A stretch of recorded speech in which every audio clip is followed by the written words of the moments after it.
তৃণমূল পার্টির অনুব্রত মণ্ডল ছিল main culprit. ওই আমাকে বিভিন্ন সময় হুমকি দেখাতো, তোলার দাবি করতো। আমি সেগুলো নাকচ করাতে 21 সালে ভোটের পরবর্তী আমাকে আক্রমণ করে, স্টাফদেরও মারধর করে বন্দুক দেখিয়ে, এবং এরপরে আমি তো নিজের জীবন নিয়ে বেরিয়ে চলে আসি। থেকে প্রায় 100-র ওপর ট্রাক্টর ভাতাতে ইট লুট করে। আমি কোনো রকম সহযোগিতা পাই নাই। বীরভূমের রাজনীতিতে ফের চাঞ্চল্য। তৃণমূলের হেভিওয়েট নেতা অনুব্রত মণ্ডল এবং তার ঘনিষ্ঠ বলে পরিচিত মামুন শেখের বিরুদ্ধে উঠল ভোট পরবর্তী হিংসা ও সর্বস্ব লুটের গুরুতর অভিযোগ। অভিযোগকারী শুভেন্দু মণ্ডল পেশায় একজন ইট ব্যবসায়ী। তার দাবি, এলাকায় ব্যবসা করার কারণে দীর্ঘদিন ধরেই তৃণমূলের পক্ষ থেকে তার কাছে তোলা দাবি করা হতো, কিন্তু তিনি সেই দাবির কাছে মাথা নত করেননি, বরং বারবার ওই দাবি প্রত্যাখ্যান করেন। শুভেন্দু বাবুর অভিযোগ, সেই কারণেই তার উপর ক্রুদ্ধ ছিলেন অনুব্রত মণ্ডল। পাশাপাশি তিনি রাজনৈতিকভাবে বিজেপি সমর্থক হওয়ায় আরো বেশি চাপে পড়তে হয়েছিল তাকে। শুভেন্দু মণ্ডলের দাবি, 2021 সালের বিধানসভা নির্বাচনের পর তৃণমূল পুনরায় ক্ষমতায় আসার পরই তার উপর নেমে আসে ভয়াবহ অত্যাচার। অভিযোগ, অনুব্রত মণ্ডলের নির্দেশে এবং শেখ মামুনের নেতৃত্বে একদল দুষ্কৃতী তার ইটভাটায় হামলা চালায়। সেখানে ব্যাপক ভাঙচুরের পাশাপাশি প্রায় 30 লক্ষ টাকার ইট লুট করে নিয়ে যাওয়া হয় বলে অভিযোগ।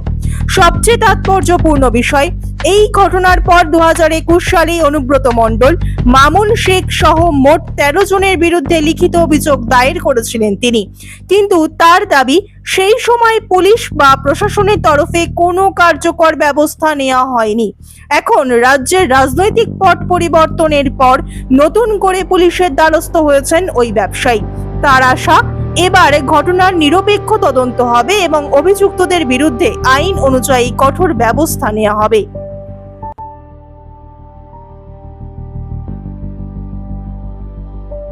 2021 সালে ভোট পরবর্তী হিংসায় আমি আক্রান্ত হই। আর আমার একটা ভাটা আছে, সেটা কঙ্কালী অঞ্চলে পাথরঘাটা গ্রামে। এই ভাটা আমার দীর্ঘদিনকার 35 বছরকার ভাটা। ওখানে আমার 35 বছর ওপর ব্যবসা করছি। কোনোদিন আমার এই ধরনের আক্রমণ হয়নি। আমাকে বিভিন্ন সময় বিভিন্নভাবে ওরা আর্থিক তোলার দাবি করতো। আমি সেগুলো নাকচ করাতে 21 সালে ভোটের পরবর্তী আমাকে আক্রমণ করে ভাটার মধ্যেই। আমার স্টাফদেরও মারধর করে বন্দুক দেখিয়ে, এবং এরপরে আমি তো নিজের জীবন নিয়ে বেরিয়ে চলে আসি। ওখানে স্টাফদের মারধর করে, এবং শতাধিক ট্রাক্টর, ওই এলাকায় যত ট্রাক্টর ছিল সমস্ত ট্রাক্টরদের মালিকদেরকে হুমকি দেখিয়ে জোর করে সমস্ত ভাটা থেকে প্রায় 100-র ওপর ট্রাক্টর ভাটাতে ইট লুট করে। সেটা করেছিল আমাদের তৎকালীন যে জেলা সভাপতি ছিল, রাজ্য মানে আমাদের জেলার সভাপতি অনুব্রত মণ্ডল, তৃণমূল পার্টির অনুব্রত মণ্ডল ছিল মেন কালপিট। ওই আমাকে বিভিন্ন সময় হুমকি দেখাতো। পরবর্তীকালে মামুন শেখকে দিয়ে আরো অনেক ছিল, 13 জন মোটামুটি আমি আসামির নাম কালেক্ট করে দিয়েছি। কারণ সেই সময় আমি কোনো রকম সহযোগিতা পাই নাই। পুলিশকে তখন অনলাইনে সমস্ত অ্যাপ্লিকেশন করেছিলাম, কোনো রকম কোনো হেল্প পাইনি। এখন ইদানিং আমাদের মুখ্যমন্ত্রীর বক্তব্যের পর আমরা থানাতে এফআইআর করেছি।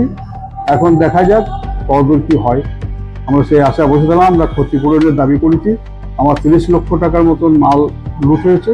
এই 30 লক্ষ টাকা আমি আইনত যাতে ফেরত পাই, তার জন্য আমি থানাতে এফআইআর করি। সেই দিনটা কেমন ছিল যেদিন আপনার? সেদিনটা যা ছিল মানে অকল্পনীয়, মানে বিশাল যুদ্ধ পরিস্থিতি চলছিল আমার ভাটার মধ্যে।